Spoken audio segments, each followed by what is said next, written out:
Hello and welcome to the Build with Bear Workshop. My name is Pat Bear. I'm here to build a model kit and to hang out with you. It is Freedom Gundam. We are finishing the legs. We're going to work on the many weapons on this kit. I want to give a shout out to Harold. Thank you for hosting the stream. If you're currently a subscriber, you can go to the Bear Cave, the Lego, the Scythe, emote in the chat just like Lastbrook did. Hello, Lastbrook. Thank you, Harold. And yeah, throw some emotes in. Let me know you're here.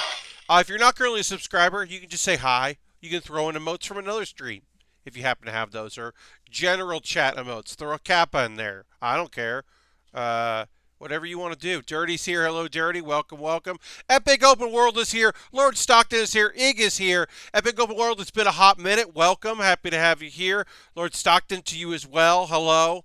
Uh, uh, Great to see all these fine folks in the chat. We'll give it a few minutes, let a few more folks join us before we get building. Thursday, we had a great number of folks in here, but I don't know. I don't know how any of this works.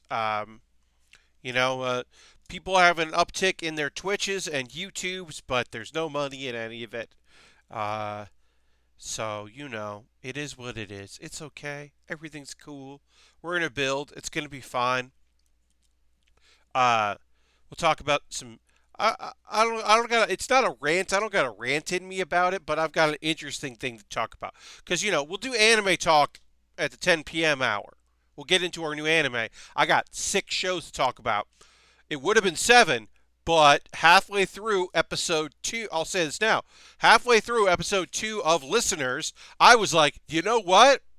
No. Maybe I'll binge that show when there are more episodes. But right now, I was just like, I'd rather watch something else. So, listeners, you are the first show that I have officially dropped because I still have so many more shows, and one new show hasn't even debuted yet. Woodpecker Detective Agency. It comes out on Monday, so I still have one more show to watch. We got here gong time. Ig wants to hear that gong. Hit that thing. And Dirty also wants me to hit the gong. Okay, well, it's gong time. We're starting the stream off with a gong.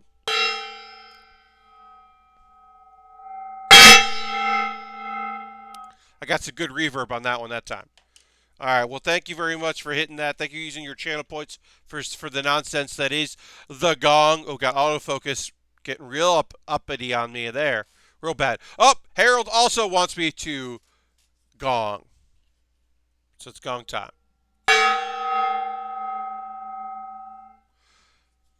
You got gonged. I hope you enjoyed it. High five for the gong. Indeed, Ig. High five. That's just me trying to get my auto correction, autofocus going there. But we're going to get into building proper. But yeah, I dropped listeners. Forget that shit. I'm going to hit retweet that we're building. The gong is a new thing that has been introduced since the last time I was here. Yes. Lastbrook says, I'll get to that in a second. Lastbrook says I was taking a nap in the middle of listeners, but that show got way too weird, way too fast. I don't even know what's going on. Yeah, I was just like, I don't care about this thing. They're using the weird terms for things, and I don't really care about this mystery. I'm good. So Epic Open World, here's what happened. My roommate moved out April 1st. It's annoying. I'm figuring it out. It's going to work out. He left some stuff, and so I was going through those things as I gave like a deep clean to the closets and got things ready, threw out a bunch of... He was a great roommate, but guess what? He just... his side of the cabinets was just... He left a bunch of empty, like, boxes. Like, empty boxes of cookies. Like, what? Throw those away, dude. He didn't. Whatever. I did. But I also found this decorative gong. Now, I assume he bought this for a comedy sketch at some point because we're both comedians. So I assume he bought that for that. But I found it in a box, and it is meant to be decorative. And I was like, well, that's going to be part of the stream now. So that's part of the stream now. Yeah, I don't understand. The dude was fine. He was a fine roommate. I'm bummed he left because I don't have a roommate, and there are days I don't talk to people outside of Zoom calls, and it's still weird. Anyway, I'm going to hit a retweet, then we're going to do the overhead. Streaming. It's going to probably stream it. Stream. There's my retweet. And let's go to the overhead. Gong Show. Indeed, this is the Gong Show. You're not wrong. All right, let's talk about it. So, as some of you know, not everybody, but some people know, I made the switch from Hulu to Funimation. Now, uh, there are right now in the United States. I'll talk specifically United States. If you got an anime show, you are most likely on Funimation or Crunchyroll or both. Some shows are licensed on both. Those are the big two. Sometimes Hulu gets shows that Funimation has as well. But if the company Anime Lab licensed the show, Anime Lab, which focuses on Australia, I believe, then Hulu doesn't get that show. There's also Netflix and Amazon, which is very rare these days that Amazon licenses anything. And then there's also High Dive. Now, High Dive is they definitely don't deal with in as much animation as the other brands, and they're in an odd position as well because they are like owned. They're not owned, but they're licensed by Verve. So there's overlap with Crunchyroll in some instances there, and that's that has become an odd thing for them. But so the major two. So there's some shows like My Hero Academia. You can watch that on either, no problem. One Piece. You watch that on either, no sweat at all. Crunchyroll has made some licensing deals to have some dubs, but most of the time, Funimation is making those licensing deals, or it's making licensing agreements with like Aniplex or another company that does the dubs because they're still in the DVD business or the selling anime to television networks business, which is still a thing. So some shows are going to be on both. Some shows are in an odd position where they're on one network and delayed on another. And now a thing has definitely been happening where things got a little weird. So, Dropkick My Devil was on Anime Strike or Amazon Prime, whatever, right? But this second season is on Crunchyroll and came out all at once because it came out in Japan all at once. But the first season is not on Crunchyroll. So if you want to watch the first season of this show, you got to find it on another place, which is weird, but happens, but it's weird. Now let's talk about how Love is War. Kaguya-kun, what's the full title? Sorry, I got something in my eye. Don't touch your face, but I washed my hands before the stream, so I'm okay. Kaguya-sama, Love is War, Season 2. Premiered today. Only on Funimation. Whereas before, it was on both Crunchyroll and Funimation. So, people that want to watch that show because they watch it on Crunchyroll now have to watch it on Funimation. Now, for me, my annoying issue with that, the thing that was annoying to me about that, because there's only one thing that's annoying about that, is that I didn't watch Season 1 on Funimation, which means when I went to hit Episode 1 of Season 2, it started with Episode 1 of Season 1. And Funimation's interface is not great, so it was very annoying. The other thing you find is people are, somewhat understandably, mostly annoyingly, pissed off that they can't watch their show. Either they're mad that they have to have subscription to two services, or they are mad that they have to wait a week. Well, so there's a lot of things. Like, I'm very surprised about Love is War being only on Funimation. Because it was very popular for Crunchyroll. There are a few shows that are Funimation exclusives that I was surprised by. And then I'm in the position of, well, there's also shows that I want to watch, uh, that I have to watch, that I got to get Funimation. Uh, uh, I'll talk about a show later, Ranma, that I would definitely feels like should be a Crunchyroll show, and I'm surprised about that. I imagine it was part of the fun split. Well, so Lashbrook, this came after the split. Because, like I said, there are shows that are on both. Hi, Jam, welcome. There are shows that are on both. Hey, we just hit body complete on our kit. We've got ourselves a Freedom Gundam. Get into the Freedom. It's a Freedom Gundam. Now we're going to work on the railgun. We're building railguns. We're building railguns. So, yeah, the split really did affect a lot of things, right? There were some shows that, um, like One Punch Man Season 2 is a Funimation Hulu show. It's one of the reasons I got Hulu back a while ago was for that show. And like I said, there was always usually like one or two shows that Funimation had that Hulu wasn't getting. Hulu got fucking trounced, man.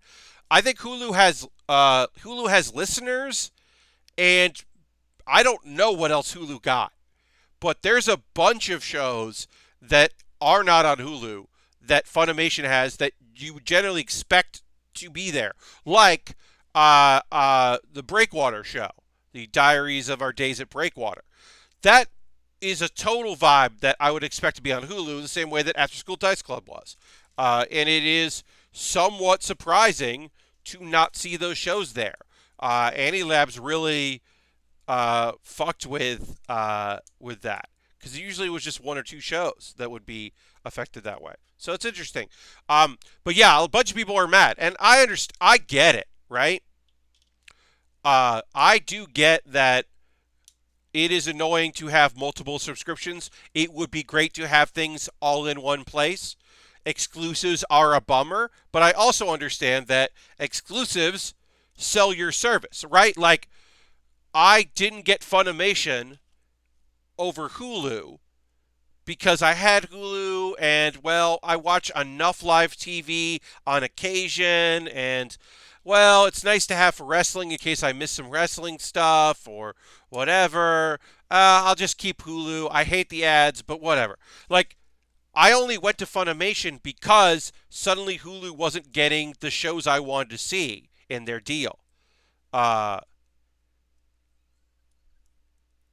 Lashbrook says, yeah, I've been thinking about getting a Crunchyroll sub for at least a month now. Yeah, I mean, like, right now, Crunchyroll has, of the shows I'm watching, they have the new season of Food Wars, which I'm sure Funimation has as well. I think they still do.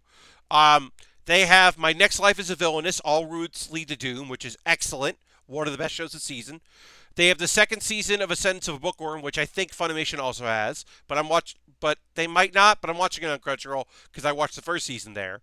They have Black Clover, which Funimation is getting. I believe they have Tower of God, which is okay. They have The Eighth Son, which is okay. And then they have Sachibato, President, Time for Battle, which I'm not sure about still, and Princess Connect, which I'm also not sure about. Um, oh, you missed the Rooster Teeth show. Yeah, that was a good idea. I think that Crunchyroll was making experiments, right? Like, they also have a live action show, or they had a show, Ani Song, Ani Station. They're showing old episodes of Ani Station, which is it's like a chat show about anime music, for music that is like the opening, closings, and ranking. Um, Market research, apparently people don't want to watch it. Uh, yeah, I've got Funimation Crunchyroll because Funimation's exclusives. I thought it was worth it now. They have Gal and Dino. Yes.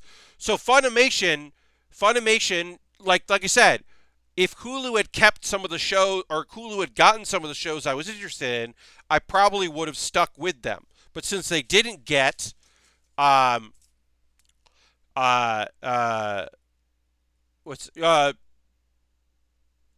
APPARE-RANMAN, uh, they got that. They got Gal and Dino. Um, Kaguya-sama, Love is War, um, and Days of Our Diary of Our Days at Blackwater. Breakwater, Blackwater. God, that's awful. Breakwater. I'm just gonna fucking call it Breakwater. It's just better.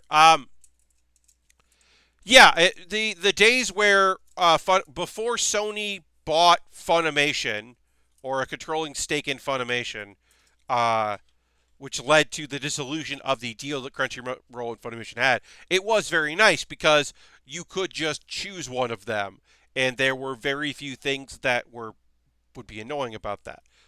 It was pretty rad. I understand, I get it. I mean, to me, it's like that thing of like now that all these companies are really different anime. Yes, it would be dirty. It would be a very different anime. Now that these companies are competing with one another, it also makes me mad that there's a show like uh, Jisan uh, that doesn't have no one picked it up. Now, true, it is a minute long romantic comedy series about a romantic grandpa.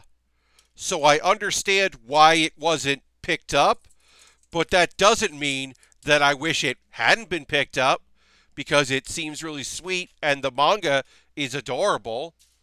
So I would have liked if someone had picked it up, but I get why it hasn't been.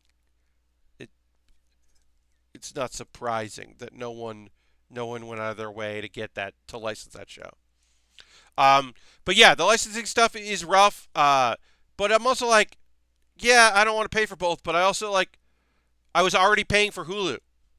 I was already paying for more than one thing. Imagine if I hadn't been. If last season all I had was Crunchyroll and I wasn't watching Boofery, uh, oh man, which is like one of the best shows last season. I will say I prefer Crunchyroll's video player, uh, just hands down. I think the Funimation player is weird. I don't like that it doesn't have a clock on it to tell you how much time has either you have left or has happened. Like one of the two would be nice. Like it just seems it's not where I would like it to be as a player. Um, but that's okay. It's not the end of the world.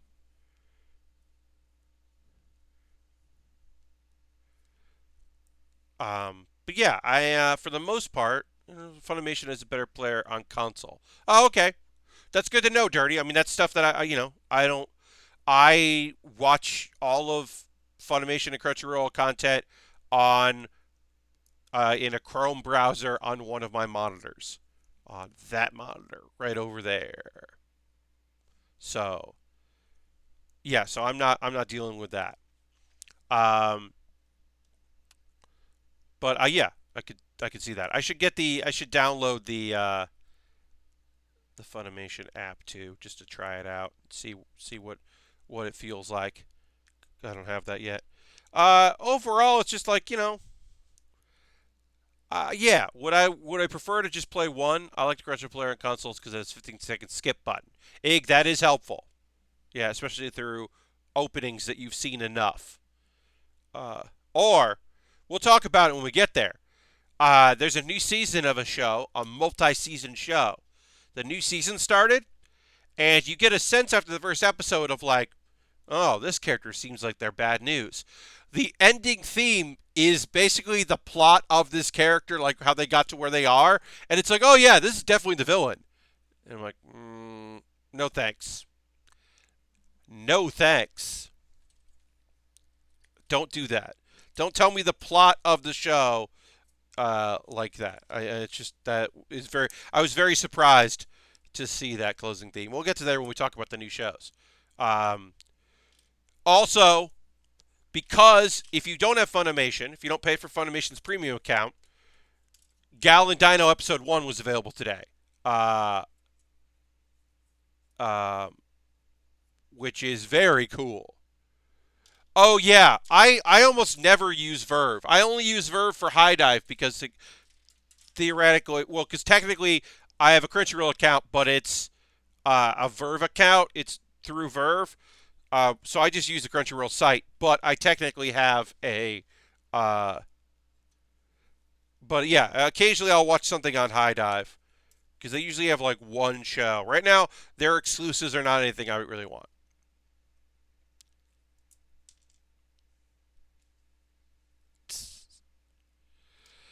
I mean that Epic Open World. I mean you're joking, obviously, and that's fun. But like the real thing is that like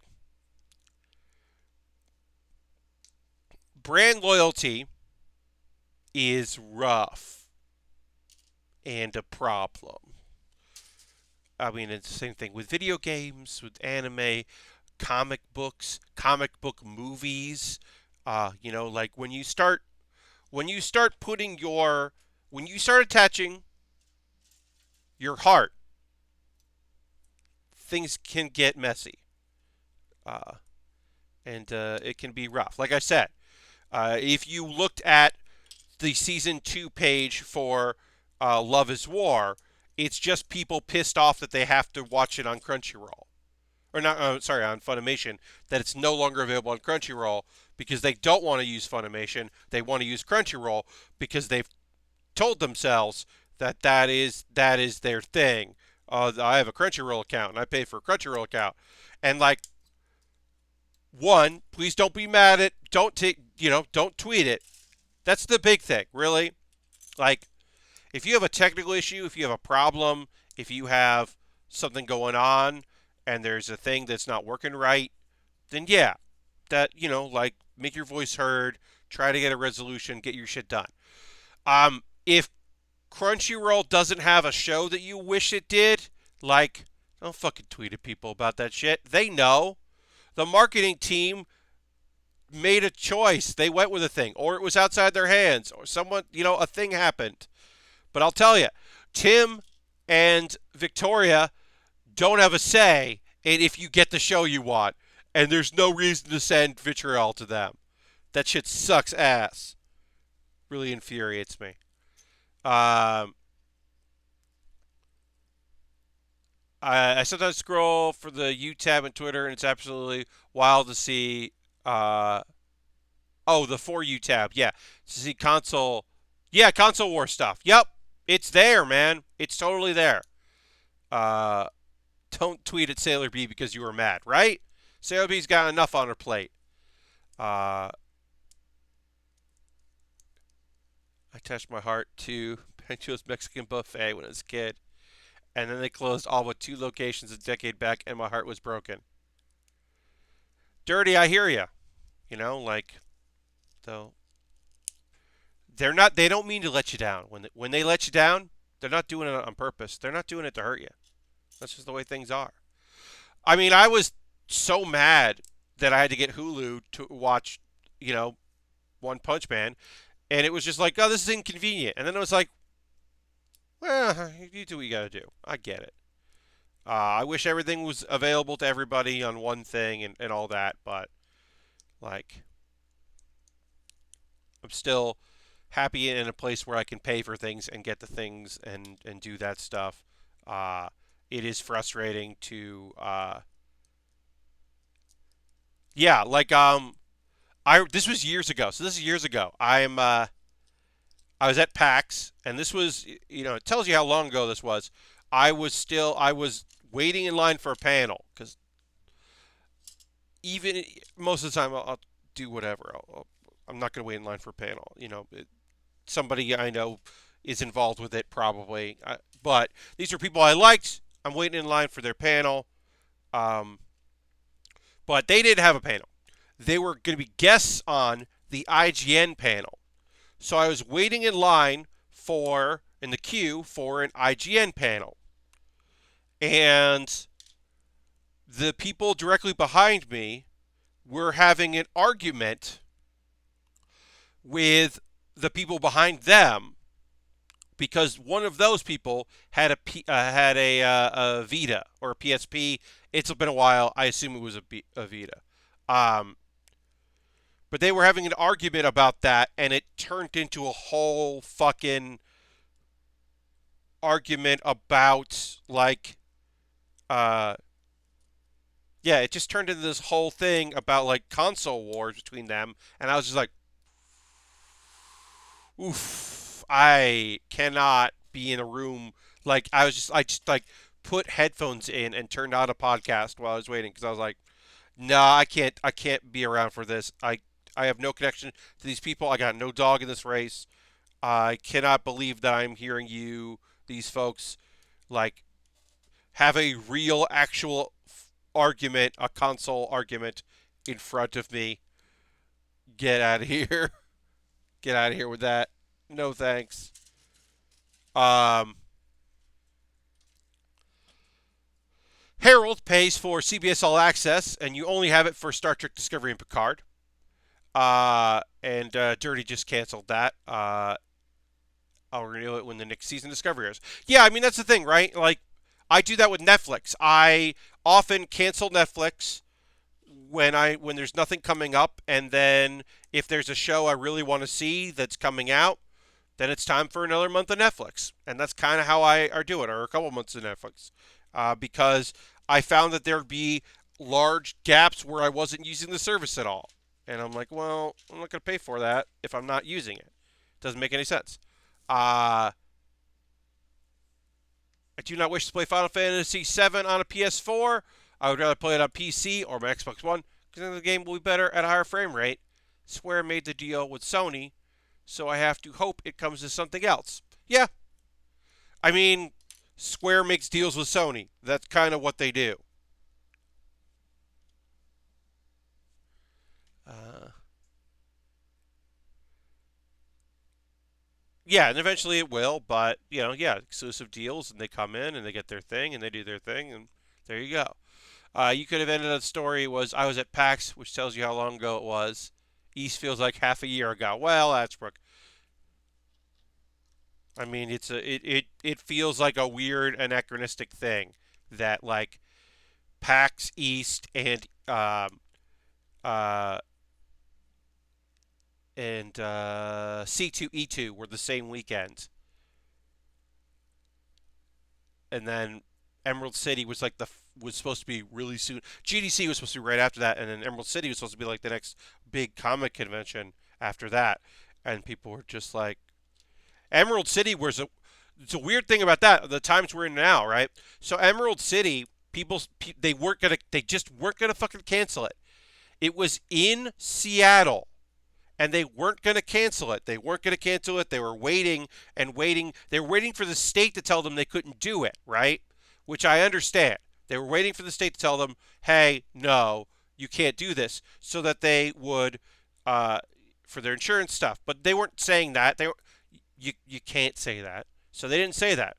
So people, for their own health and well-being and to try to get some recouped costs, were canceling. And folks were mad. They were like, "Well, I'm going to this convention to see you. What do you mean you're not going to be there?" Which, like, on the one hand, I totally get. You're excited to see people, you're excited to do the thing, but it's also like, don't you want, like, take this seriously, please. People weren't taking it seriously. Um, so that was a really weird time. Oh, you're saying um, and now PAX East is a field hospital. Indeed, Brooklyn and the Javits Center is a field hospital as well. Convention centers are field hospitals. That is the new normal. Um, the very strange new normal.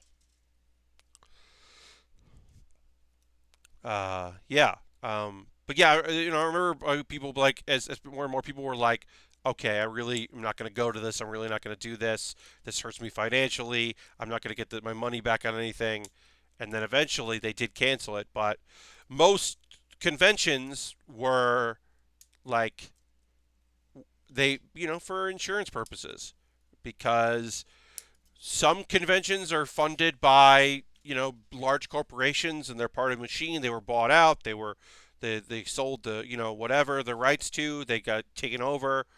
But some are not that. Like um, uh, I didn't play the Division 1, so I don't have an answer for that. Sorry. Um, ooh, I might have. Did I do this part wrong? All right, well, I'll figure this out in a second. What was I say? Oh yeah, so yeah, the things don't want to cancel. Supposedly there are conventions in August, and it's like, okay, I f- are there?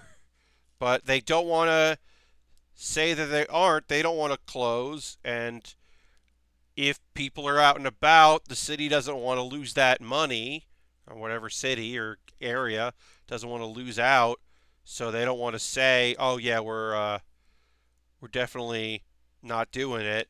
Don't tell people to come. Do refunds." It's like I get that too. Like I get it, but it is like fucking rough times, my friends. In many ways, it's a rough time. WonderCon was supposed to be this weekend. They had Easter weekend was their convention, um, and that's fucking rough for those folks in Anaheim. But yeah, that was supposed to be this weekend. They were gonna have their con. It's rough. It's a big shame, especially folks like me who do primarily live events to work, either performing at or doing work on. It has been a strange time. Very weird times. For a lot of people, obviously. Not just me. A lot of folks. Speaking of conventions, so E3 is not going to even do a digital event. Epic Open World. I believe the rumors that everyone was saying no. That the larger publishers are going to just do their own events, and they were not agreeing to the E3 digital event. That's now I don't have any proof to this, but this is the speculation of a lot of people. Uh, I got both a text and a voicemail from the city telling me to stay home this Easter. Good. Yeah. This is not the part of the stream where I talk to y'all about your own religion. We're not going to get into that. I am totally fine and happy to talk about my own beliefs and or lack thereof at any given time of the year. Um, I'm not here to tell you what to believe and how to believe or how to worship, except to say that if you are someone that worships, internet services exist. Watch it on Facebook. Watch it on Facebook. Please don't go to Mass. I'm saying this to you. Thankfully, I have family members who were not listening to that in southern states and have started to listen to that. Just watch it on Facebook. Can we talk about Bad Religion? Epic Open World, I love that the principal member of Bad Religion is a professor and Bad Religion is now his side gig. I think that is hilarious.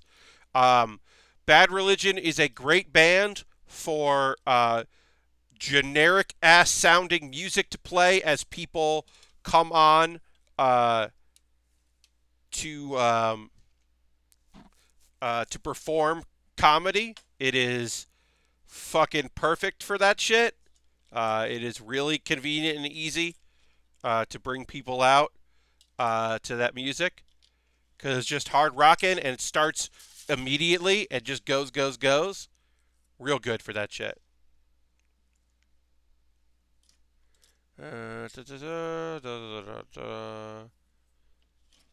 Eight. But yeah, Bad Religion, pretty good. The Pope is live streaming Easter Mass from empty St. Peter's Square. Yeah, good. The Pope is in Rome. Good. Like I said, I'm not here to talk to you about your beliefs or lack thereof. That is not what I'm here for. That is a different thing. Um, but I am here to say like, just watch it on the internet. Just hang out, see what's up. Yeah, you got the internet, so just I can watch it on the internet. I don't All right, so I'm going to put this here. And then this goes like this. Oops, that thing popped off. That's not good. Do you go for regular recordings of songs like that or karaoke versions of the lyrics? So, Lastbrook, um, in the world of live improv comedy, people want to come out to music that is popular.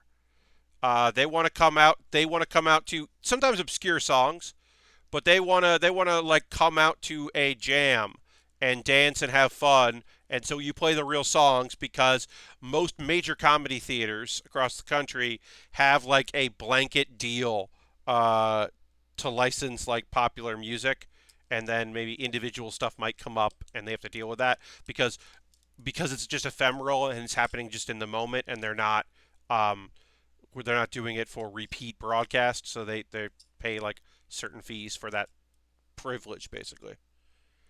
Um, Dirty just gave out one community sub. Thank you so much for doing that. Keto, welcome. Happy to be here. Throw the Bear Cave moat. I'm happy you're here. Thank you, Dirty, so much for that. Dirty, top of the leaderboards, gifting subs. Thank you so much for that. Throw the Bear Cave moat in there. Thank him for that. My dad's biker church has been doing Facebook hangouts every Sunday, Wednesday, and Monday. That sounds rad. Yeah, enjoy having the major benefits, which is you get some cool emotes you can use whenever you want to. That's about it. Uh, Epic says I'm okay with streams that say in their rules don't say things about religion. Yeah, Epic, I agree, and that's the thing, right? Like, for the most part, I also fully believe that as a small group like we are in the position where if I say like, hey, okay, well, I don't want to talk about that anymore. We're gonna end the conversation about that right now. For the most part, I think y'all will be like, cool, let's move on. Um, I think that is the vibe that we built here, which I am proud of just being like, yeah, okay, all right. I fucked this up, and I'm gonna have to undo my fuck up. All right, let's pop these out. Let's get some tools and fixes. I gotta flip this over, put it together wrong, screwed it up. Um, but yeah, I know that like there are a couple streamers I know who are like, let's not talk about the pandemic in chat. Let's use this as an escape. Uh, because their chat was getting kind of, that's all people were talking about. And the other streams that are like, I don't know, you can fucking talk about what's going on with you. Like, I'm fine to talk about that. Uh, I I'll tell you that I had a little cry today for good reason. Um, I've talked about this on the stream, how on more than one occasion, I think it's about 3 times now, I have delivered food that my landlord made to some elderly neighbors who are immune compromised and also elderly, as I said. Um, and I got a Easter card in the mail from uh, their grandson, thanking me for bringing them food. And it was in Spanish, and I got a note attached to the card that translated the note from Spanish to English, which rules. Uh, it is thoughtful.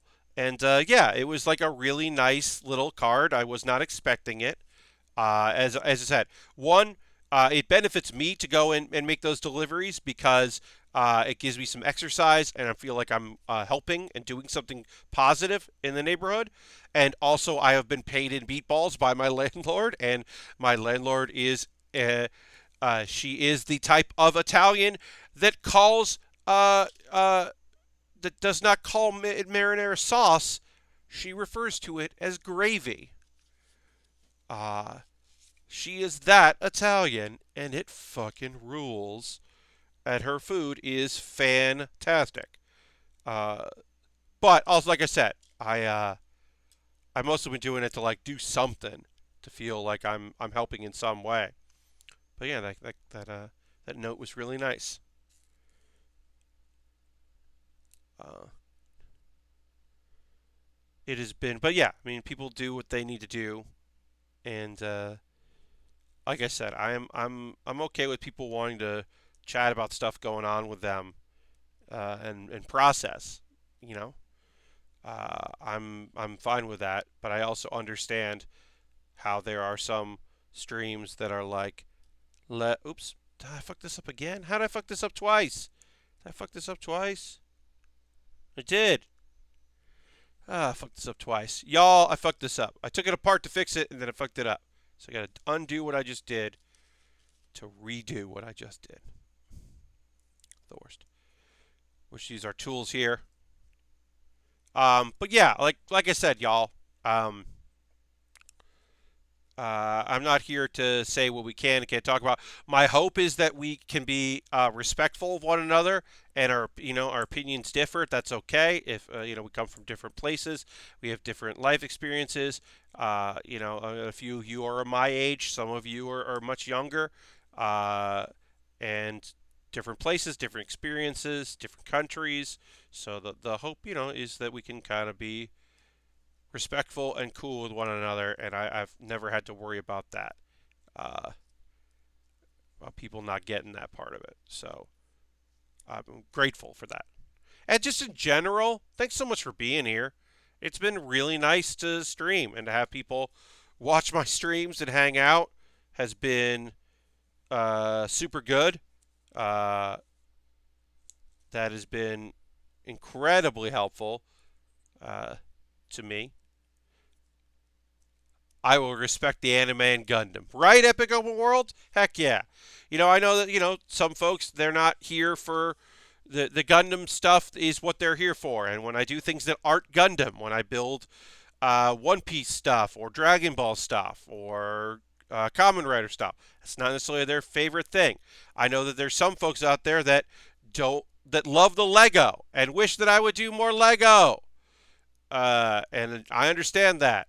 And I will be doing Lego in the future, I'm sure. But right now, that is not in the cards. Well, thank you, Ingen. Thanks for being here, Ingen. And Ig, thank you. Obviously, we're going to keep going tonight and in general. Also, make that clear. Like, I dropped below $150 on my Patreon. That's okay. We're still going to do 3 hours a week because right now, I can do that. I have the time and the energy and the ability to do that. So we will continue to do that. And then hopefully, things will work out. But I'm like a couple dollars short of 150 on Patreon. It's not a big deal. And we got great numbers here on Twitch, which rules. I'm very happy about that. But if those start dropping, tonight's viewer numbers are phenomenal, but they're good, and I'm happy. I'm happy they're doing well. I have enjoyed the Lego streams Jan is doing for GB. Yeah, I really like Jan Ochoa from Giant Bomb has been doing Lego streams, and his latest Lego setup, he's got 3 cameras. He's got an overhead. He's got photo of him, and then he's got a side camera that can see the side angle of the build. And while I think that the third camera is excessive, it also is cool. And I was like, I don't have a third webcam. I can't do that. I could definitely rig it up. I could put a webcam on the post that's right next to right here or here. I have a post for one of my lights, and I could put a camera on that post very easily. And I was like, ooh, that's neat. And he plans to do more Seed Master Grade kits after this one. I think they're really cool and feel like the follow-up to all the Wing Master Grade you've done. So my current backlog right now is mostly high grades. I have a bunch of high grades that are waiting for me to build them. The next thing we're actually going to build immediately after this is, and I have it over here just because it's ready to go, is the Thousand Sunny, the Stampede edition. So it's the Emperor Penguin Flying edition from the Stampede movie. That was bought off my wish list, so that's the next thing I'm going to build. I might do more uh, Gundam Seed stuff. I definitely am not opposed to doing it. I don't have any other. This is the last master grade I currently have in my backlog. My backlog, as I said, right now is some high grade stuff that's fun. It's a lot of Gundam like builders high grades. That's just enough what happened. Um, that I'm also looking forward to build because they're cool. And I do have one SD uh, high grade to build that transforms into a dragon, and that looked like nonsense. I bought that myself. Um, but yeah, right now no master grades on the docket right now, but probably in the future, assuredly. I'll get some more builds. Hello Falcon, welcome. Welcome to the stream. We're doing some model kit building here. Working on the Freedom Gundam. Gundam Seed. Destiny. Yeah, right? Yeah, because this is the 2.0. Working on our rail guns. Get these together here. So this is going to go like this. That goes like that. It goes like that. All right. And now we can attach these to the sides. So, yeah, it goes like that. I got an email from USA Gundam Store today, and I had no idea they were making real grades of Evangelion now. Yes, the real Evangelion real grades are. I can't remember when those got announced, but they kind of got announced like amongst a bunch of other things, and maybe got a little lost in the shuffle. Yeah, I mean, I am somewhat anti-real grade because I think that most of them are annoying to build. Yes, did I buy a real grade for the Tall Geese 2? Yes, I did. But and is one of my favorite kits that I built in 2019 a real grade? Yes, but that Sazabi real grade is one of the best kits I've ever built. Period. It just so happens to be a real grade, although I do think most real grades are not great. Oh, no problem. Oh, the night one. Yeah. Yes, there's a couple. The thing that about Build Divers is I'm not super into the show, but I really like its interesting remixes of other kits, and its willingness to just make wild looking stuff. I kind of want one, but I don't like the movie designs. Yeah, I hear you. The last kit I built was the Unicorn Gundam RG, and it's sick. Oh, good. Ooh, Falcon, it transforms. That's awesome. Look, I'm a sucker for transformations. And I do, like, also, to make it very clear, abundantly clear, like, if you like real grades, hell yeah. Obviously, folks know I'm predisposed. I prefer the 1/100 scale over the 1/4 scale, especially for streaming. If I'm doing my own, just whatever builds, like it's one thing. But if I'm streaming, I prefer the larger pieces because it's just easier to work with on a stream. Uh, but I totally understand if people like that scale and people that like the real grades. Um, I'm a master grade fan. I'll build a high grade, no problem. Like I said, I got 1/4 scale high grades ready for me to start building them, and I will be building them soon, in the future, and happy to do it. And then, I've had a few RE100s that have felt like a dud, but most of the RE100 kits I've built have been really fun and weird. And, I can only say so much. I can't say enough good things about Full Mechanics, the Iron-Blooded Orphans non-graded line that are basically just 1/100 scale, like in between high grades and master grades. They're incredibly cool, weird kits that I love very much. Where like you build this skeletal frame in the inside, and then maybe some of the armor is bigger and less complicated than you'd like, and maybe use a few more stickers than I would prefer. But I think they just look so goddamn good. The RG Unicorn is rad. All the recent RGs have been great. The crossbone is so small but detailed and has so much stuff. Yeah, I've heard that about the crossbone. Like I said, the Sazabi, I got the clear ruby color Sazabi is one of my favorite kits I've ever built. It's gorgeous and cool. It is one of the coolest things. You got a Lego Porsche. uh, it is not RG. Yeah, yeah. I don't have it. I don't. I am. I haven't had a Lego in a hot minute. We did one. We did the Mr. Freeze Chase. Got the Bat Cycle. That was a pretty fun little Lego kit. I was happy to build that. That won a poll for my Patreon. I was very surprised about. I was surprised that won. There's not a lot of people who back me at the $10 level on Patreon. Those that do, generally like once a month, I'll put up a poll. Like if I have a bunch of stuff, because anything that comes in from my wish list, I build first. But if I have multiple things in my wish list that came in, I don't necessarily do it in like appearance order. I'll do it like a vote because it's like, okay, what for my wish list backlog am I going to build? And then if that is emptied, then I'll go into whatever my regular backlog stuff that I've bought, and I'll let people vote. And yeah, that Lego set won, and I was surprised. But I hadn't done Lego in a while, so I was happy to. It's just a different vibe, And then we also did that, Mega Constructs Mewtwo, and that was fun. The Mew versus Mewtwo battle. That was pretty neat to do.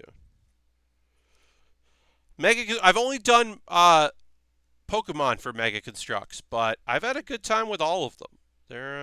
They're fun little kits. They pleasantly surprise me. What is this piece doing? What am I doing wrong with this piece? There it is. Got it. Well, we're working on the wings right now. We got to build some wings and things. This is the backpack of the wings. This has got like the kind of wings that are also guns because this thing has guns. That is part of its deal. It's got rail guns here, and it's going to have even more guns. It's got a kind of the same thing that you would see in the X. The Gundam X has that kind of like winged shoulder-mounted gun thing. It's kind of, it's another thing as well. But I remember that, especially with the double X that has like all of the like the solar panels that pop out, which I always thought was a really fun idea. All right, so let's start continuing to build here. The Destiny Mega Constructs were cool, more traditional, more enjoyable than Pokemon for me. Oh, nice, Ig. The things I really like about the Lego Mega Constructs the Pokemon Mega Constructs. The thing I really like about it, I would say the most is that it's like a set. You're building like a scene, and I like that about Lego stuff too. Yeah, I don't know. There's something fun about that. All right, so it's not just like, hey, we built this thing. It's like, here's the landing for it, and let's build some grass around it, and oh, it would be like this. This is the kind of place you would catch this Pokemon. So let's build that out. That is fun, and I enjoy that. All right, so we need J5. We will take a pause for the cause in a moment or two. We'll talk about ways you can support the stream if you're so inclined, and then we'll get into anime talk. I got fucking 6 shows to talk about, and some of them are sick, because it did sound like I said 6 shows, but I meant the number 6. It would have been 7, but I already dropped listeners, as I said. Listeners, the first show that I have dropped after one full episode, and then during the second, which is one more full episode, then Bungo and Alchemist, which I stopped watching during the first episode. I was like, you know what? I don't want to watch this. Because it turns out I didn't want to watch it. Alright, so this goes like this. And this goes. Clips in. And then folds down. Okay, clips in and folds down. Alright, we'll do that. But yeah. And there's a few shows I haven't seen that I've been like kind of thinking about. There's some sort of Millionaires anime thing. Like, I don't know. That looked kind of cool. It's based on a novel that apparently people I know like. So I heard a few people say like, oh, I want to check out this anime. But I've seen most of the stuff I want to check out. Alright, then we'll just do this one last step, and then we will take our pause for the cause in a moment. Talk about ways you can support the stream if you're so inclined to do so. As a reminder, you don't have to. Hitting the follow button is great. Becoming a subscriber is a great way. I'm going to talk about various ways you can support. But even down to like, you don't have to be a chatter. You know, there are fine folks out there that don't pop into the chat. They don't feel like they have anything to say. They have it on. I'm on a TV or a phone while they're doing other things. You know, they're just whatever doing. They're just enjoying it. They treat it like a podcast, and they're just hanging out, and they're happy to be here. Like that is fine by me. Enjoy the shows as you want, and you don't owe me anything. I'm happy you're here. If you've chosen to come spend some time on the stream, I'm happy about that. But you know, you're under no obligation to do anything other than just like hang out, see what's up, be here. It's cool. But if you are currently a subscriber, you can throw the Bear Cave, the Lego, the Scythe if you're a Tier 2. Our Tier 2s don't watch it live that often, but sometimes you're here. But yeah, you can throw the emotes in the chat, let the people know. Reminder, if you have Amazon Prime, you got to link that with Twitch. You got to get Twitch Prime, and then you get a coin, which you could use with me. Or you could use Cash Money. You could get a subscription account. We saw a gift come out from Dirty, which is rad as hell. Dirty gave out a community sub. Gifting someone who's watching a subscription is an awesome way to support the channel. Bits and coins are always appreciated. You know, as I said, Harold just cheered 32. Thank you very much, Harold. Let me hit the old applause on... what got going on here? There we go. Thank you very much, Harold, for that. But yeah, you can join Harold on the Bits leaderboard or Dirty on the subscription leaderboard. I appreciate that very much. You are under no obligation to do any of that stuff. But being here is rad, and I thank you very much for being here. This is a pause for the cause. This is where I'm going to talk about a few ways you can support this channel if you are so interested in doing so. As I said, subscribing. That is a great way to support the channel, but it's not the only one. I got other ways to do it. In fact, if you wanted, you could join my Patreon. There's a $1, a $3, a $5, and a $10 tier, so it's much more flexible than Twitch. And they don't have a minimum payout. So if my Patreon dropped, I wouldn't have to like to the $20 a month. I would still get that every month, which is really nice. Whereas Twitch has a certain threshold you have to hit before they do a payout, and you're always kind of wondering when that's going to happen. It's not ideal. You could also, if you wanted to, donate, and I would use the funds that you sent to the donation funds to buying kits and equipment. So, because everything I make, hello, welcome. We're just going through a few ways people can support the channel if they're so inclined. We'll get back to model kit building in a minute or two. I just take a couple minutes halfway through the stream each time to talk about these ways. But yeah, I'm a model kit builder, and once I finish the model kit, it's done, and that's the choice I made, and that's fine. But it's not like if I bought Call of Duty, and then I'm just going to keep playing Call of Duty until people are sick of watching Call of Duty. It's a different thing. The costs add up. So if you would be interested in donating, there are various ways to do so. And anything I make through Twitch, through my Patreon, through that, donations go to me buying more model kits so that I have things to build on stream. Real quick and easy. That is just another way to support the channel if you're so interested in doing that. I do have an Amazon wish list. As I said, my next kit will be built off that wish list. And I'm trying to keep it updated, trying to keep an eye on things. Shipping is slower on things. There are a bunch of things now that aren't Amazon Prime eligible. Uh, there's a lot of Lego that is just not in stock anymore and won't be restocked for weeks. And I understand that, and that's fine.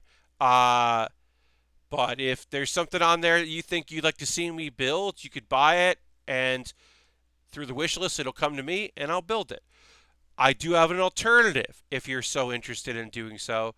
You could buy a gift card from USA Gundam Store.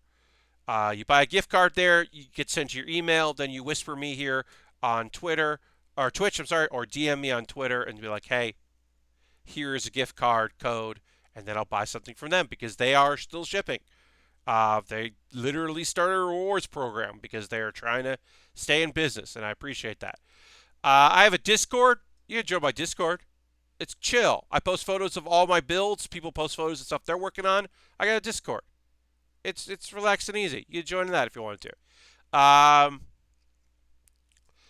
I did a video on Wednesday called Baering the List. It's a weekly series I do where I use Tier Maker to talk about various topics. This week was dog breeds. This is a silly little series I do every week. I like having another thing to do, and it's fun to do that. So you can check out that if you want a little light entertainment. And subscribe to my YouTube. It's free to subscribe on YouTube. They shouldn't have said subscription because now they have subscriptions and memberships, and those are different things. And they probably goofed years ago when they decided to use the word subscribe, but whatever. They probably should have used follow, but they didn't know. They didn't know. All right. I am going to drink some water because I am parched. Let's take a water break. Now, what does that mean for you? Well, it doesn't mean anything, but it could mean that you also have some water. Or it could mean that you just stretch, maybe stand up, take your hand off of your chin off of your hand because your posture is just bad right now. I didn't grab my water. I'm going to go grab some water because I need it. So I'm going to go. I'll be back in like literally 15 seconds.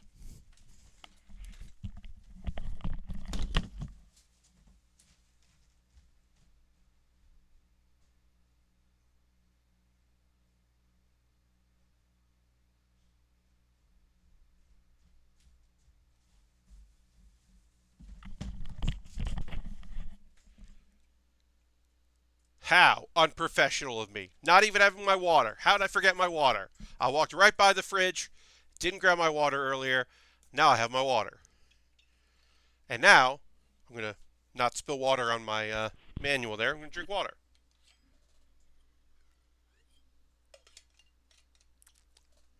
All right.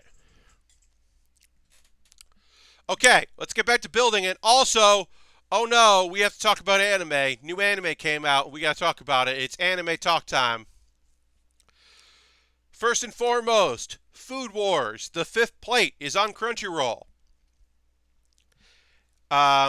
If you do not want to know why a dude that is clearly going to be the villain of the season is the villain of the season, don't watch the ending theme.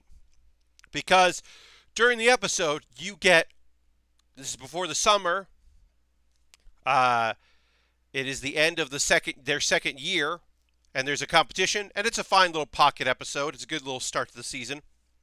Nothing really major happens in it, but it's fine. But there's the introduction of the character that showed up after the closing credits in season 4, and he's a new teacher, and he's a young teacher, and he seems nice, and he's popular, and people like him. but maybe he has some issues with Soma, and Soma knows. He doesn't know why, but he does know this dude's got issue with me.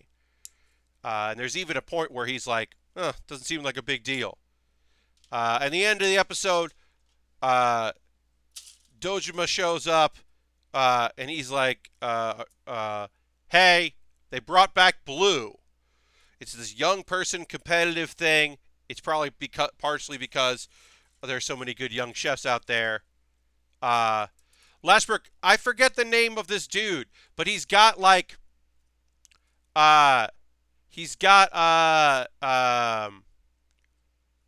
he's basically got like the director, like Arena's dad energy. It's not Aizen, but he's got like I'm an evil chef energy. Like it's very clear that he is the villain. So that's what I'm saying. Like, don't watch if you know like the closing thing because you're like, oh, now I know who this guy is because the closing theme is basically like his backstory. It looks like. But anyway, this was the competition that Soma's dad was supposed to do before he had his breakdown and quit and went to go wander. Falcon, Food Wars. Food Wars is My Hero Academia, but chefs plus pornography. If the mangaka creator worked in hentai before Food Wars, and it is safe for most. It's not safe for work. It's safe for most things. It's a thing that like. It's one of those shows where you would have to really work hard to explain why you're watching it to someone who doesn't watch anime. It is a shonen. It is definitely a overcoming the odds, ragtag group of folks, character who is like special for no particular good reason, except he is, but he tries really hard and goes his own way, and the supporting cast is fucking ridiculous and great.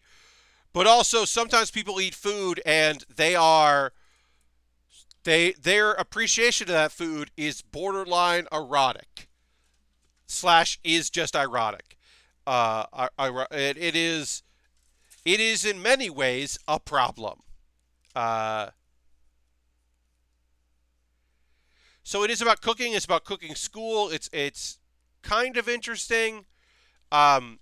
It does feature one of my favorite characters the past few years, past dozen years or so, Megumi, the hardworking hospitality expert who is so nervous that she writes the kanji for man in her hands to like pump herself up. There is a beautiful moment in this episode because they're like doing like a competition food thing and everyone's marveling at them, and then all these like 5 genius food creators, these weirdo chefs, are all like, but Megumi did all of the hospitality by herself and she never tired of it and she did a great job. She's the real weirdo. And she's just like, wait, what? Like, she doesn't understand that she's awesome. Because her awesomeness is a little different. Did you like Iron Chef? I like Iron Chef, Lastbrook, myself. I think that I would say I liked Iron Chef, and I like the same way I like all food cooking shows, which is eventually I'm just done with the show. I've seen it and I get it. So there are like pretentious cooks. There are angry chefs. There's a lot of people that get put in their damn place. There's also goofy, weird chefs, which I really like. And there's like cool, dependable ones. There's a whole lot of different kinds of chefs, is what I'm saying. And I enjoy that very much about the show. And it's silly and fun and like lively and kind of cool. But also not appropriate. Food Wars is not an appropriate show. And as I said, I guess I'm like kind of interested in the idea of, I am interested in the idea of Soma battling in the competition that his dad never did. He never did it because he had his dad had his breakdown that caused him to go out there. Oh, also we learned some things about Soma's mom, who up until this point we have heard nothing about, and that was cool. Rindo is the best, and it's a shame you don't see her cooking style so long. Oh yeah, Rindo's pretty fun. Thank you very much, Twitch Dude, for the follow. Appreciate that follow. Turn your notifications on so you know when I go live.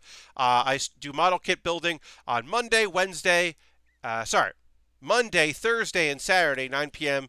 to 11 p.m. Eastern Time. And I do a bonus stream, which is usually video game related, but sometimes other things, on Wednesdays. Captain Fram is now following. Thank you for the follow, Captain Fram. Appreciate that. Again, thank you for choosing to give the old follow. That's always nice. Let's see. Piece 14. Great. Okay, so yeah. So Food Wars. It ended so well. Season 4, like the fourth plate, I should say. I'll call it what they want to call it, which is the fourth plate. The fourth plate ended really well. So I was like, I don't know if I need the fifth one, but I'm kind of intrigued by the idea. So I'll keep watching Food Wars. It is what it is. APPARE-RANMAN is a new show. We only had one episode in this, and I am cautiously very optimistic about this show.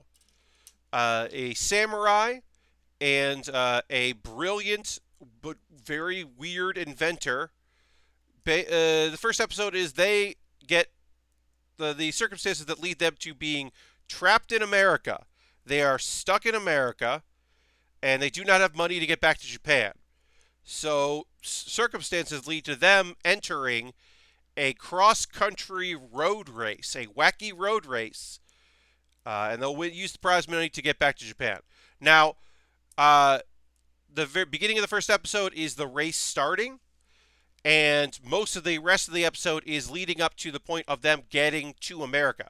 So I don't know if episode 2 is just going to be the race, or if episode 2 is going to be how they met the other person in their crew, who is seems to be Native American. The other characters are in there. I don't know if we're just going to start with the race and have a bunch of flashbacks. I don't know what the format's going to be. The only reason I say I'm cautiously optimistic is because this is a Japanese show that does have a Native American character in it. And also, there's a cool black dude, and different music was playing when he was in the show. And since he was in a car, I couldn't tell if it was like, oh, that's his wacky car has music playing, or if it was just like the vibe they were going for. I'm going to need a little bit more before I'm like, oh no. Because, like, sometimes it's fine, and sometimes it is not fine. You never fucking know. Like, the shop owner in After School Dice Club is just a dude. There's nothing where you're like, yikes, fucking yikes about that dude, which is great.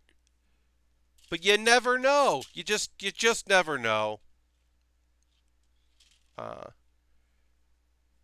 So yeah, it's cool looking. I'm a sucker for an odd couple, and our main characters are definitely an odd couple. I appreciate that. I am excited to see where it goes, and I'm totally hyped for like a kind of an interesting, different take on like an action anime. Like I said, a wacky race, a rat race kind of thing. That sounds neat, and so I'm definitely interested in it. It definitely piqued my interest. I am excited to see where it goes from there. So that I recommend that. That's a standout show in the new season so far.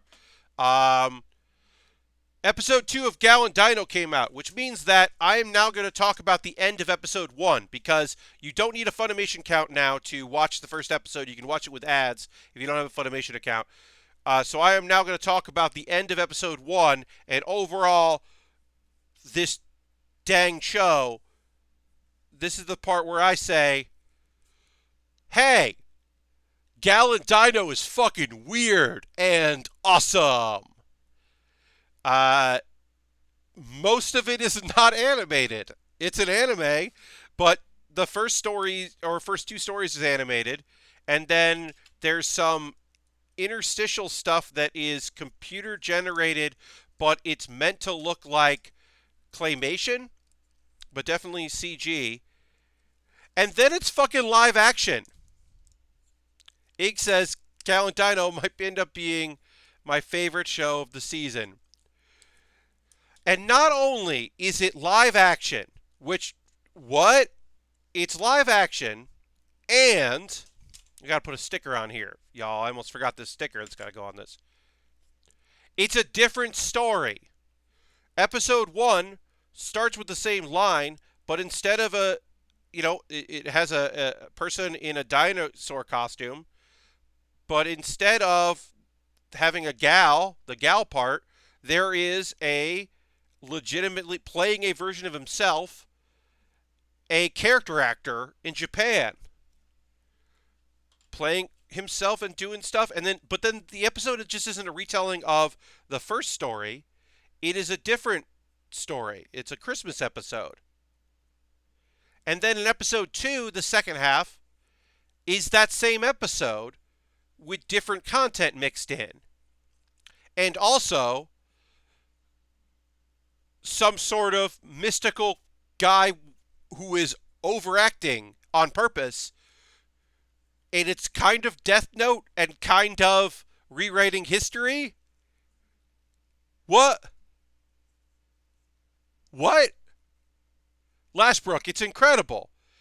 And then it reset itself because of so I guess you could extrapolate that the reason that the live action portion, that the animated portion is a gal and Dino and not working actor and Dino, is because of the Death Note style character fucking up or rewriting history so that they didn't meet, and so instead a girl met him, and now maybe all the episodes are going to be her, and maybe we won't see him and the landlady anymore. And you knew that landlady was going to be evil. You just knew it. She kept coming in unannounced and acting real weird. I was like, this is either they got a bad actress or they're doing a weird thing. And it turned out they're doing a weird thing. But I don't fucking know, man. Also, there were a lot of air horns in the first episode live action part, and they kept that even though it was completely different. They still were like, well, look, we still going to have her we're still going to have the air horn segment in here for no good reason. Yeah, her having one of the... Oh, you thought she had a thing for him. Yeah, Lashbrook, in the first episode, it feels like she's got a thing for him. And also feels like he's a child, which is weird. He's just really infantile, and that was very strange. And then in the second episode, it's like, oh, the air horns are tasteful and perfect. They're so weird and great. Everything about this is great. And then the animation side, the dinosaur doesn't talk, y'all. He doesn't communicate.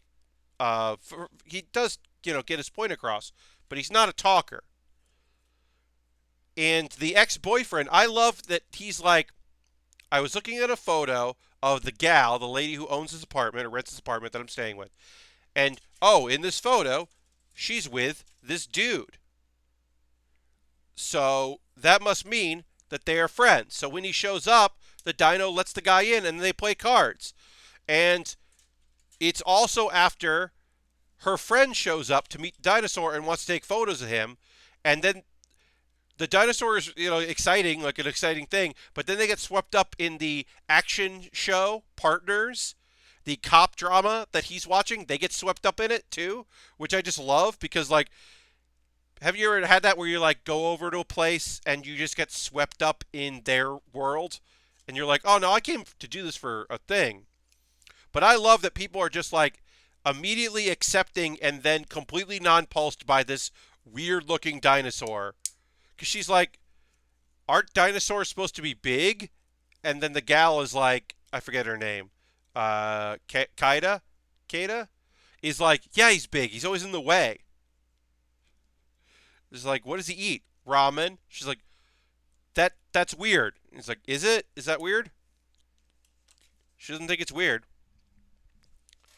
It is a very strange show, and it fucking rules, y'all. It's great and good. Gal and Dino. It might be my favorite show of the season. It's between that and the show I'll talk about now. My Next Life as a Villainess. All routes lead to doom. So, folks that know me, know my style, know my jams, know what I'm about, know that I like isekai. There are bad isekai out there, and I get that. And I don't like the bad ones, but I do like the okay ones. And I love the good ones. So once again, we are going to our, that's how I actually got into True Blood while helping a family member move some furniture. Dirty. One Christmas was hanging out with my dad in the living room, and I watched 4 episodes of NCIS on a marathon. And then when I got back to New York, I started finding old seasons of NCIS and watched a lot of NCIS. But yeah, so My Next Life is a Villainess. So Villainess has, it's got those roots in female-led isekai. But it also has an interesting thing where it's got that modern video game world is now reality world. But it does. But the place where it definitely is different is that it's not a. It is not your traditional MMORPG video game. She is in an otome game, a dating game, a like visual novel dating game. I got hooked on Mythbusters that a friend had it on when I was over one time. Yep, that's definitely a show where that'll happen. Certainly. So My Life as a Villainess is about a girl who wakes up. She was a nerd, played games as a kid, played this game, died, and then because of an accident, now has her memories back in this new body, and is like, ah, shit, I'm the villainess. My best outcome, the best outcome for me in this game, if it plays out the way it did in the game world, is that I get banished and lose everything. She's like a duchess, or she's like engaged to like the third son of the king. So she's gonna like be set if things go well, but things don't go well. So it's a comedy of her like trying to make things work. She meets a character, Mary, now, and realizes that Mary, and then through Mary meets the younger brother of the prince that she's betrothed to. And there's a bad outcome for her with him, so she's trying to like fix that shit, and just like work things out. And she's causing new problems that she's not aware of, which I also like, because even though she's like, oh, I'm a 17-year-old in a 9-year-old's body, I can figure this stuff out. She's still like she was still a weird nerd, so she's still making poor choices and bad assumptions. Like she doesn't realize that her distant relative, who she's treating like a younger brother, is jealous of the prince, and vice versa. She's just like, oh, they're so friendly. It's like, no, they're competing with one another. You got to work on that shit. She doesn't know. So it's interesting. I think it's really funny, and I'm glad that we're spending time, because I know that the game part of the game really picks up they uh, when they go to school, because that's where all it's going to happen. And I'm glad we haven't gotten there yet. I'm glad that we're still in the young phase of it, because the end of the first, or the beginning of the first episode is her like being like, all right, school, this is where all these storylines end. I'm not going to let that happen. I'm going to survive. So it's interesting now to see her get ready for this fight and grow up. I like it. I would recommend it. It's on Crunchyroll. My Life as a Villainess is is a solid show, and it has my recommendation. So many flags. Yes, dirty. As she's trying to stop flags from being created. Oh, it also has that trope of the internal monologue where the different parts of her personality are being played at and arguing with each other, like she's having a meeting. And that trope is just fun. Because like the guy who's leading it is just her with a mustache. Yes, the flag awareness. Yeah, because it's also like she is aware that she's not aware of some things, but she is aware that, like she's trying to figure stuff out and like she remembers the game really well, which is helpful for her, maybe, but she also just doesn't have a lot of common sense with some things. Like her having a garden isn't going to help her increase her mana efficiency, but and make her a better magician. But she is a better swords person than she originally was, which is good.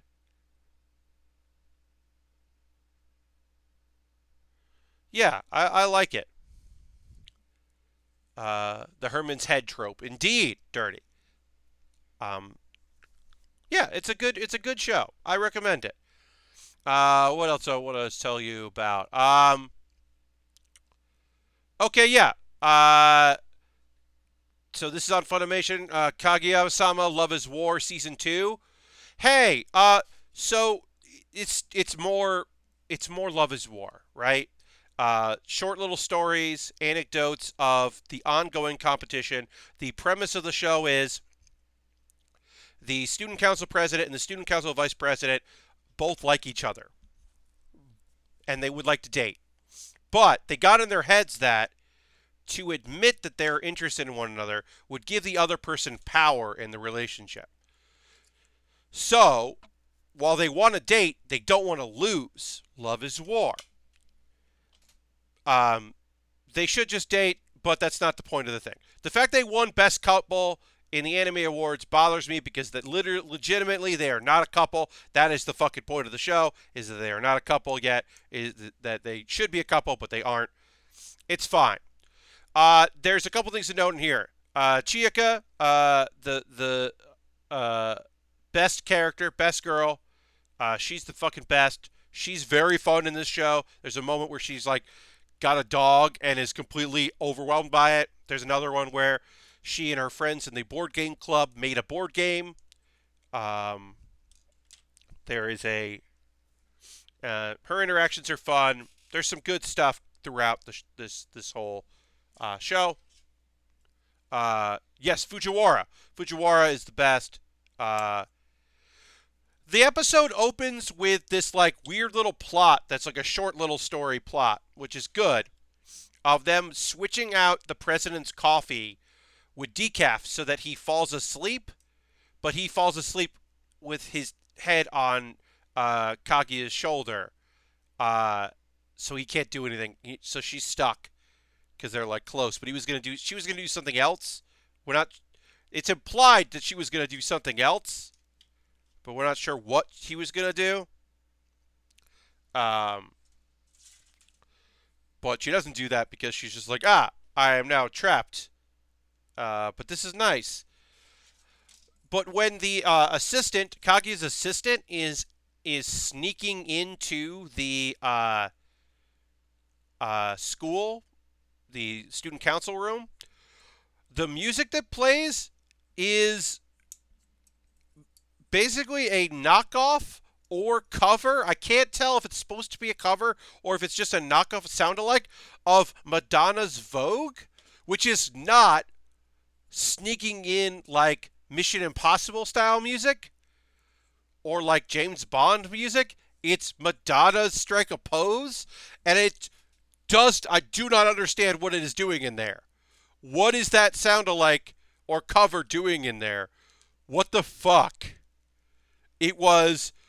It took me out of it completely. I was like, pause. I'm like, what? What am I hearing right now? I had to listen to it again. I do not understand where they were going with that and why that happened, but it did. It's there, and it's weird. Because it is just that song. Very strange, bizarre. Overall, fun episode. More of the same. I know we're gonna meet another character that is not currently in the show. Um, so that'll be interesting to see how that changes things up. We also had the couple that they kind of helped out previously, and there were some fun gags there about going all the way. Um, and Fujiwara having like immediately understanding what they're saying, which was interesting and fun. Uh, yeah, it was. Sorry, dropped the thing. It was a good episode, good show. As I said, weird to watch it on Funimation after watching it on Crunchyroll. And there was a technical issue where it kept wanting to play the first episode of the first season, not the first episode of the second season, and I got it to work finally, and that was good. That was weird, but otherwise okay. And all right, so that's done. That's done. I just gotta look this up. So we're doing the 1313. Do those. Okay.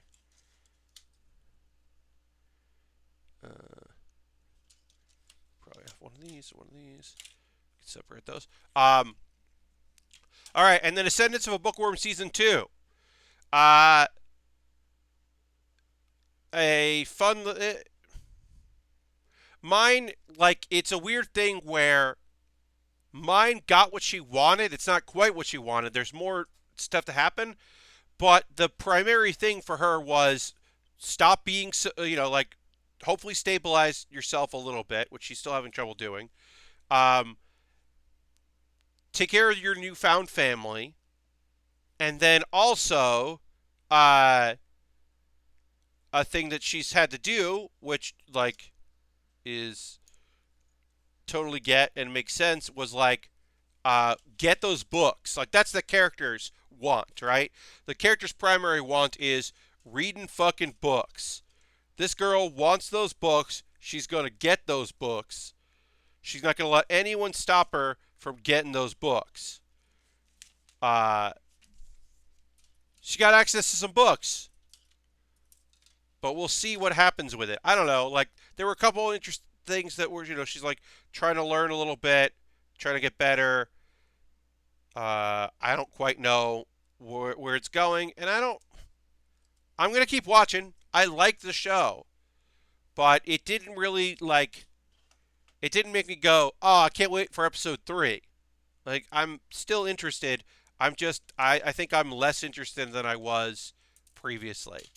I would like to have more positive things to say about Ascendance of Bookworm because I do think it's it's an interesting show in that like magic and mana are important, but also like the first season was also about like adjusting to a different life and being with people and adding in your own values to this world. But now it also has like, well, she got the things that she wanted, so now what?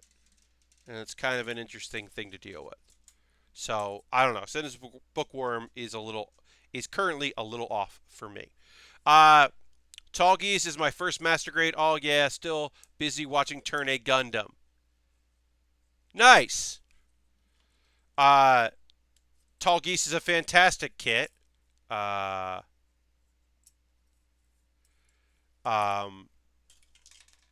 and I think that like you got good taste. Um, I have the Tall Geese 2 real grade. coming sometime this year. Who knows when it'll ship? I mean, we kind of know when it'll ship, but who knows if that'll actually ship when it's supposed to. Very excited about that Tall Geese 2 real grade.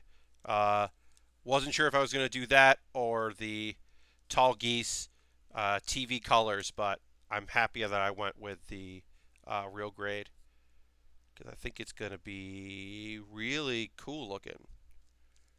And I like the Tall Geese 2 a lot.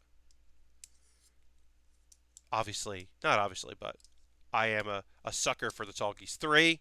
I think Tall Geese 3 is one of the best mobile suits designs because it is. I do like that. I've always loved that the Tall Geese is the gentleman's mobile suit, and that is kind of the deal of it. That is just like I've always loved that about that kit.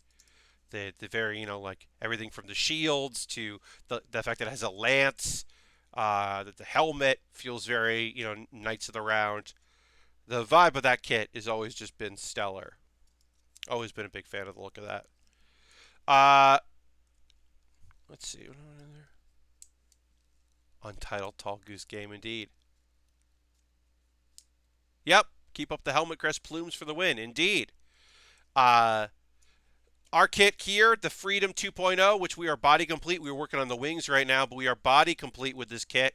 Has a lot of good going on with it because it is a main show ass Gundam, as they say, or at least as I say. It is the kind of Gundam that looks like it is the main character pilots it, right? It's got wings and a bunch of guns, and it just looks cool. And I am excited to continue to build this and put some wings on it, which we're doing now. We got some time left on the stream. We're gonna build for another little while. Then we'll find a stream to go and raid, and we'll do a raid at the end of the stream. I've been doing raids lately. I've been happy about that. As I said, we're still going tonight, so don't worry about that. But my next build stream will be on Monday at 9 p.m. Eastern. And then on Wednesday, time TBD, I am going to be doing a bonus stream. I still don't know when. I am trying to work with people on their schedules to make this a reality.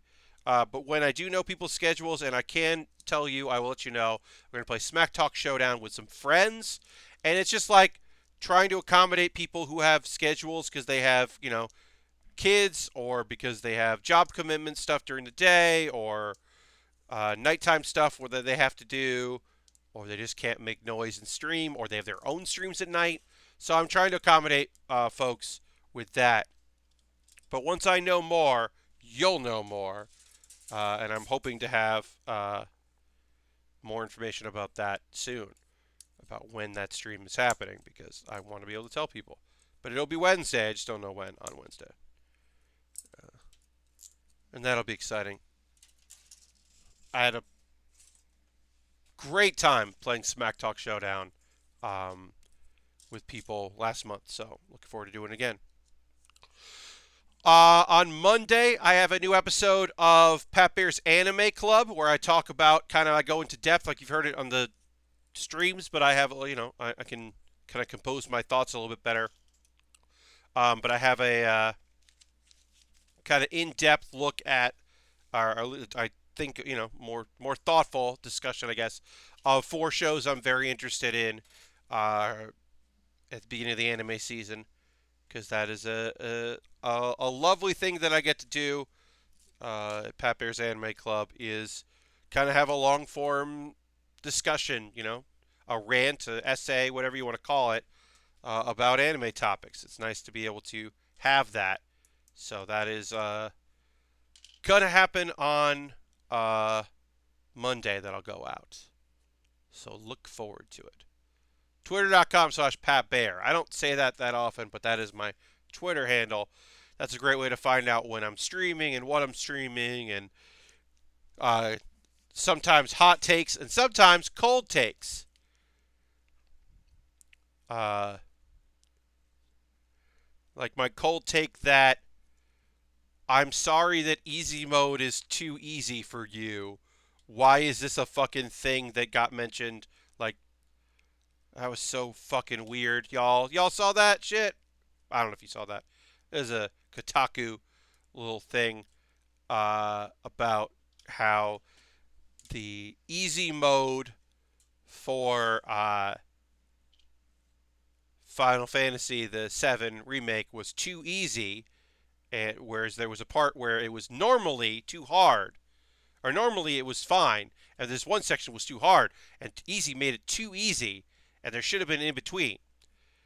And I think if you want to say, I wish that this one section scaled better, or I wish there was something in between the mode they're giving now and uh, and the normal, I think that's totally fine.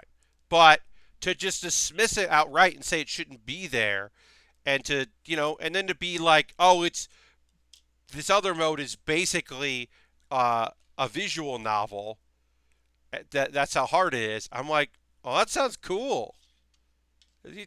That's a selling point for me. The idea that there is a visual novel style version of the game out there, like that sounds rad. I don't got time for fucking RPGs like that shit. Difficulty in games is hard to balance. I agree. Uh, I would say Epic Open World that Doom Eternal, a lot of changes they made was to make it punishingly hard, uh, and the changes made it so like there's a lot of levels that just aren't fun. Azuna dropped. Thank you for the follow. Appreciate that. But they went out of their way to make it like less fun, which is a bummer. Um, and like people play games how you want to play games. That's always been my thing.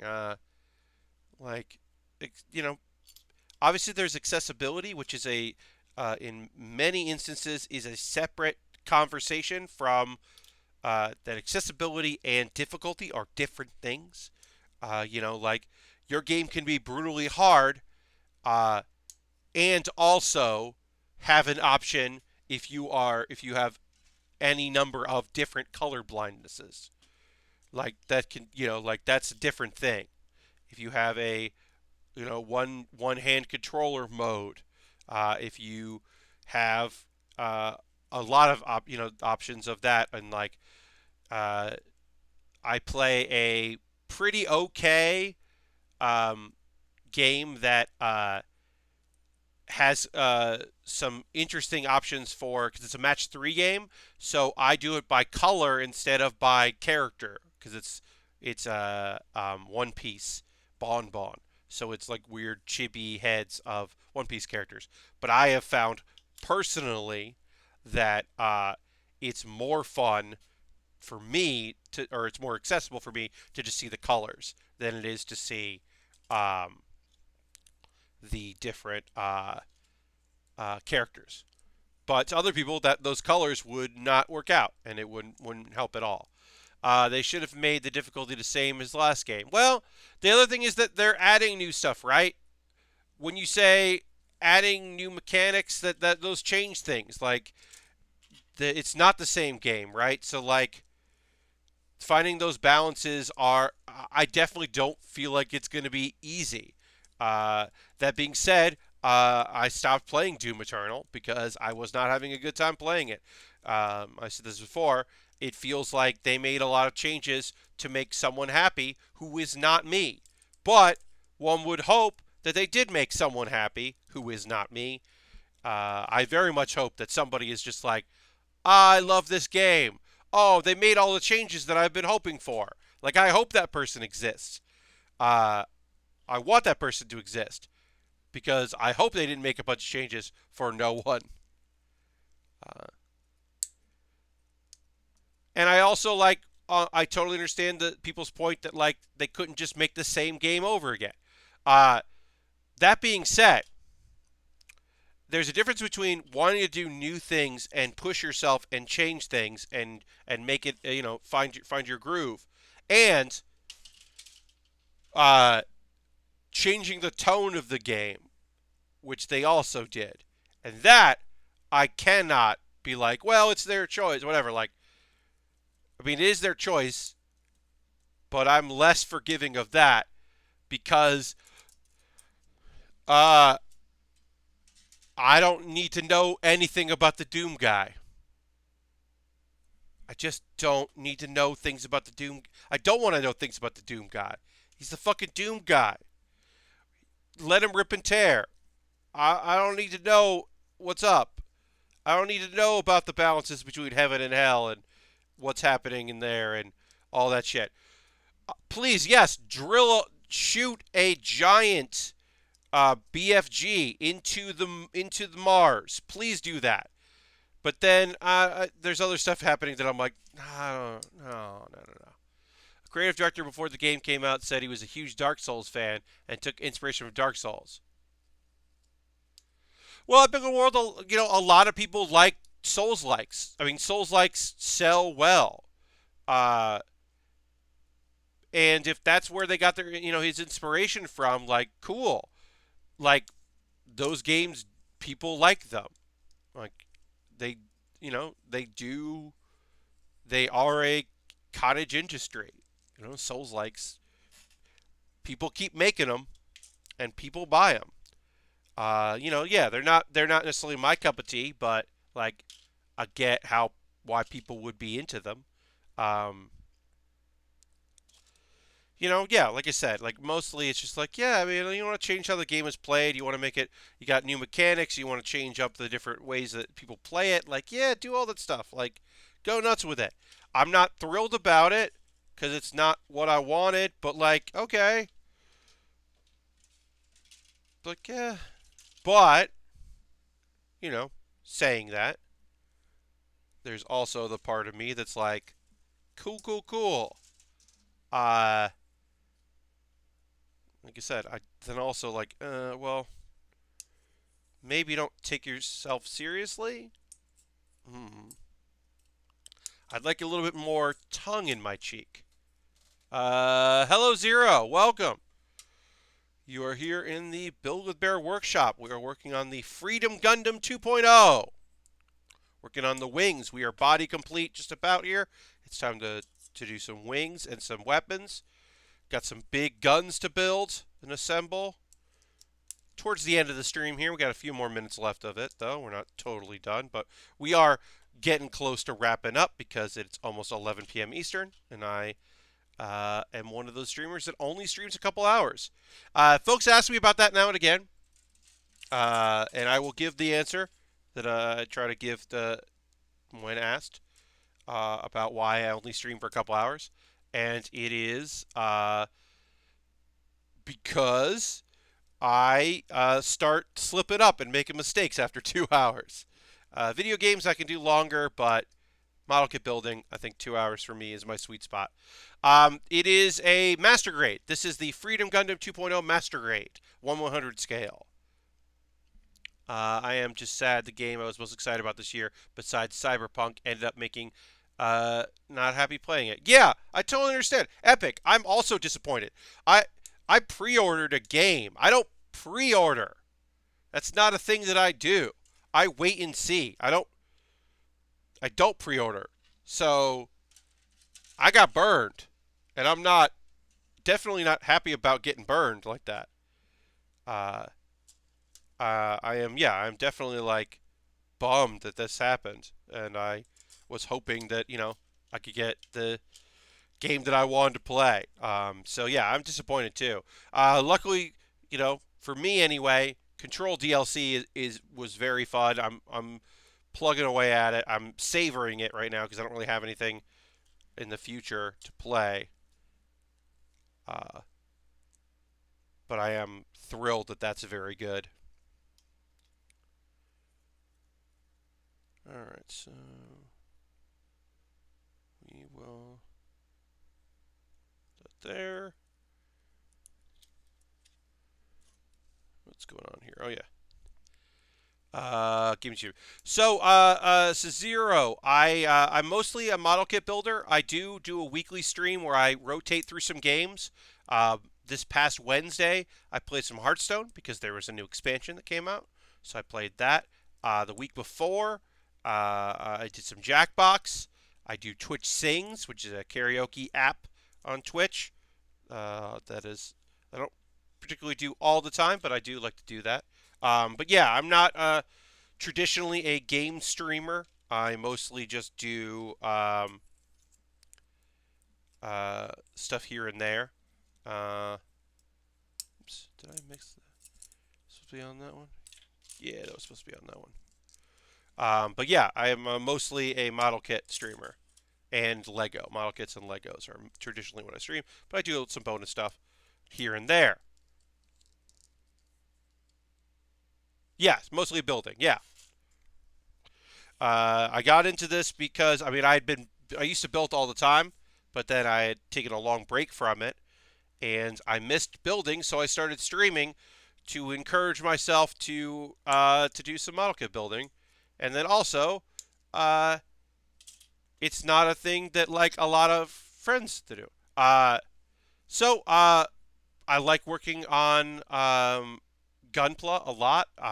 We've done basically uh, everything from Gundam Wing. In the past, we worked on a lot of stuff. I usually just like I've built a lot of Zaku 2s, a lot of odd versions of the Zaku 2. You know, like real grades and RE100s and master grades of Zaku's. We just did it not too long ago. We did Zaku Warrior. That Zaku Warrior is the Gunner Zaku Warrior. That's an awesome looking kit. That wonderful red kit. Uh, that was a good build. I really liked that kit. Um, but yeah, I try to mix it up and work on a bunch of different things. Um, our next kit after this, we're gonna do a ship from One Piece because it's fun to do some other Bandai stuff. We've done Dragon Ball of the action figure model kit variety. That's been really fun to do. Those kits are expressive and really nice. Um, they're small but fun. Yeah, just trying to mix it up. I have gotten a period sometimes where I'm doing the same kind of kits over and over again, and that can get stale, which is why I'm always happy to work on other uh, other shows. All right, and then this is gonna go here. All right, so we're gonna finish assembly, I believe, of our wings now. I don't believe we have anything left. Oh yeah, we gotta assemble this wing. So this goes here. This goes like this. These wings are really nicely detailed and also have just have like a lot of components to it. Lately when we're doing like backpack stuff, it has been kind of all over the place. I don't do paints. Someday, I've certainly thought about it. Someday I will probably do it, but I do sticker applications and do some water transfers on occasion, but for the most part, I'm here for the building part of the streams more than anything else. Okay, so then this goes like this. Yeah, this is really detailed, this backpack. I'm really liking it. Yep. And all right. Our backpack is ready for assembly. I did this wrong?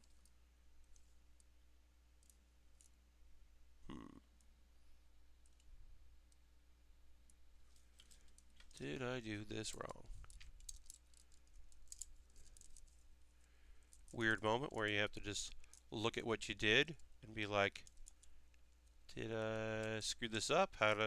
What is wrong with this kit? Did I mess up a thing?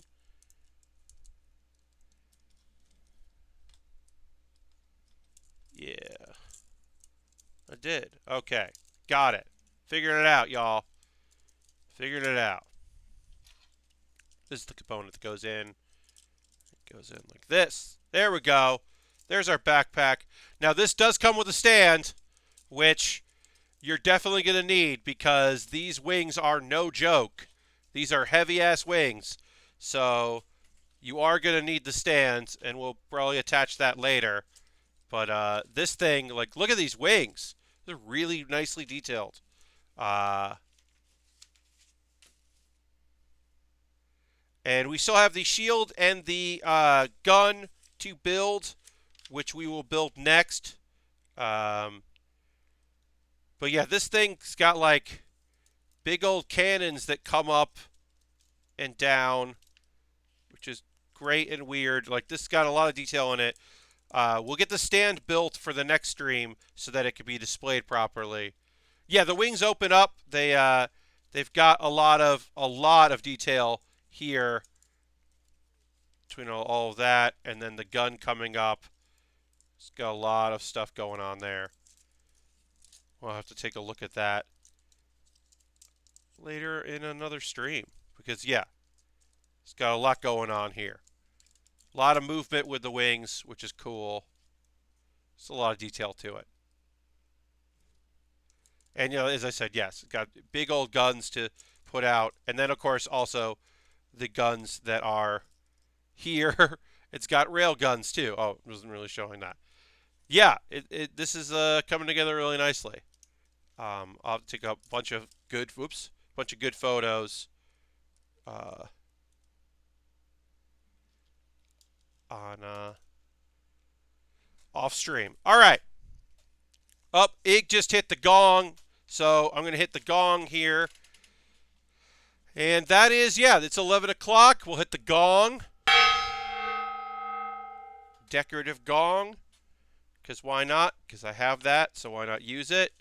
But yeah, we're going to start assembly of our weapons on the next stream. But that's going to do it for this stream.